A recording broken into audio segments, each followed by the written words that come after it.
எல்லாருக்கும் வணக்கம். எல்லாரும் எப்படி இருக்கீங்க? பரமசிவன் கழுத்தில் இருக்கும் பாம்பு கேட்டது சீமான் சௌக்கியமா? எப்படி இருக்க? யாரோ வண்டி ஓடிக்கிட்டு இருக்கு. வண்டியில ஓடி இருக்கா? அப்ப என்ன வாங்கின காசர்ல? அன்னைக்கும் சரி, இன்னைக்கும் சரி, இனிமேலும் சரி, மக்களுக்காக மக்களோட நிக்கிறது தான். இது புரிய வேண்டியவங்களுக்கு புரிஞ்சா சரி. நம்ம மீனவர்கள் படுற இந்த கஷ்டத்தை எல்லாம் பார்த்து ஒரு பெருசா ஒரு கடிதம் ஒண்ணு எழுதிட்டு அதுக்கப்புறம் கப்சிப்னு சைலண்டா போறதுக்கு நாம ஒண்ணு இந்த கபட நாடக திமுக அரசும் கிடையாது. டேய் எவ்வளவு அடிச்சாலும் சொரல இல்லையாடா? யாராவே சொரணைய பத்தி பேசுறதே? நான் தான்டா. நீ இல்லப்பா, ஓ வாய்ஸ் எனக்கு தெரியாதா? அதுக்கு ஒரு வழி பண்ண வேண்டிய அரசாங்கத்துக்கு இதை விட ஒரு முக்கியமான ஒரு வேலை ஒண்ணு இருக்கு. அது என்ன தெரியுமா? சொந்த குடும்பத்தோட வளர்ச்சியும் சொந்த குடும்பத்தோட சுயநலமும் தான் அந்த முக்கியமான வேலை. நம்ம குடும்பத்தை வளர்க்கறதுக்கு பேர் திருட்டுன்னா திருட்டுத்தனம் பண்ணணும். இங்க இருக்கிற மக்களுக்கு குடிக்க தண்ணி இல்லாம தவிக்கிறாங்க. அதுக்கு தீர்வா காவிரி தண்ணியை கொண்டு வரலாம். மக்களோட தாகத்தை தீர்க்க கொண்டு வந்தாங்களா? ஐடியா சொல்ல ஆள் இல்ல. ஐடியா மட்டும் சொல்லிருந்தோம். புடிங்க இருப்ப போட. ஆனா ஒவ்வொரு டைமும் வெளிநாட்டுக்கு டூர் போயிட்டு வர்றப்பெல்லாம் அத்தனை கோடி முதலீடு, இத்தனை கோடி முதலீடுன்னு சிஎம் அவர்கள் சிரிச்சுக்கிட்டே சொல்லுவாரு. இந்த பயணத்தை பொறுத்தவரையில் மாபெரும் வெற்றி பயணமாக அமைந்திருக்கிறது.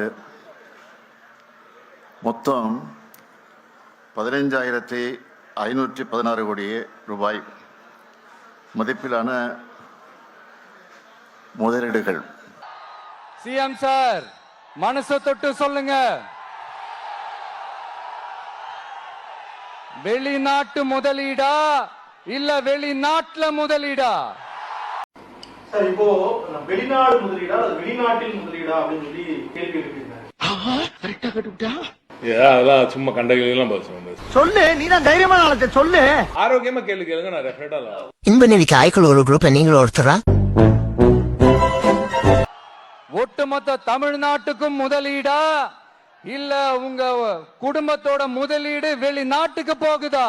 அப்படி பச்சையா சொல்ல முடியாது, ஒரு யூகமா சொல்லலாம். நாகூர் ஆண்டவர் அரசு மருத்துவமனையில பிரசவம் பார்க்கிற டாக்டரே இல்லையா? நாகூர்ல மருத்துவமனையில மகப்பேறு மருத்துவர் இருக்க மாட்டாங்க. நாகூர்ல தான் இப்ப மெடிக்கல் காலேஜ் ஹாஸ்பிட்டல் கட்டி ஒரு பெரிய பிரம்மாண்டமான மருத்துவமனை இருக்கு. அங்க போய் பார்க்க சொல்லுங்க, எத்தனை மகப்பேறு மருத்துவர்கள் இருக்காங்கன்னு தெரிய வரும். நாகப்பட்டினத்தை பொறுத்தளவில் போதிய மருத்துவர்கள் இல்லை என்கிற பிரச்சனை பெரிய பிரச்சனையாக இருக்கிறது. எனவே உரிய மருத்துவர்களை நியமிப்பதற்கும் நடவடிக்கை எடுக்க வேண்டும் என்று கேட்டுக்கொள்கிறேன். எனக்கு எதிரிங்க வெளியே இல்லடா, கூடவே இருக்கீங்க. முக்கியமா நெல்ல மூட்டையெல்லாம் மழை காலத்துல வெள்ளத்துல நனைஞ்சு நம்ம விவசாயிங்க எவ்வளவு வேதனைப்படுறாங்க. அதுக்கு சரியான ஒரு குடவுன் கட்டி தரலாம். அதையாவது கட்டி தந்தாங்களா? எலெக்ஷனுக்கு முன்னாடி திமுக காரங்க வந்து செய்வோம் செய்வோம் செய்வோம் செய்வோம்னு சொன்னாங்களே, செஞ்சாங்களா? அப்படின்னு சொன்னீங்களே.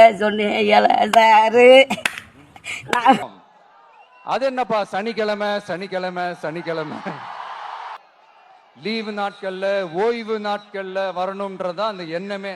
அது மட்டும் இல்ல, அரசியல்ல சில பேருக்கு நம்ம ஓய்வும் கொடுக்கணும் இல்லையா? ரவி, என்னுடைய பொது வாழ்க்கையில் இருந்து ஓய்வு பெறலாம்னு முடிவு பண்ணிட்டேன்ப்பா. ஏன் தாங்க முடியாம தான். தாவேகா தலைவர் விஜய்க்கு ஜேசிபி இயந்திரம் மூலம் மாலை அணிவித்த விவகாரம். தாவேகா மாவட்ட செயலாளர், ஜேசிபி இயந்திர உரிமையாளர் உட்பட 4 பேர் மீது காவல்துறையினர் வழக்கு பதிவு. பூச்சாண்டி வேலையெல்லாம் காட்டுறதை விட்டுட்டு இல்ல கெத்தா நேர்மையா எலெக்ஷனை சந்திக்க வாங்க சார். இப்ப நம்ம மக்களை சந்திக்கிறதுக்கு, நம்ம சொந்தங்களை சந்திக்கிறதுக்கு எத்தனை கட்டுப்பாடுங்க. அந்த இடத்துல பர்மிஷன் இல்ல, இந்த இடத்துல பர்மிஷன் இல்ல. ஆனா அதுக்கான காரணங்கள்லாம் நீங்க கேட்டீங்கன்னா சொத்தையான காரணமா இருக்கும்.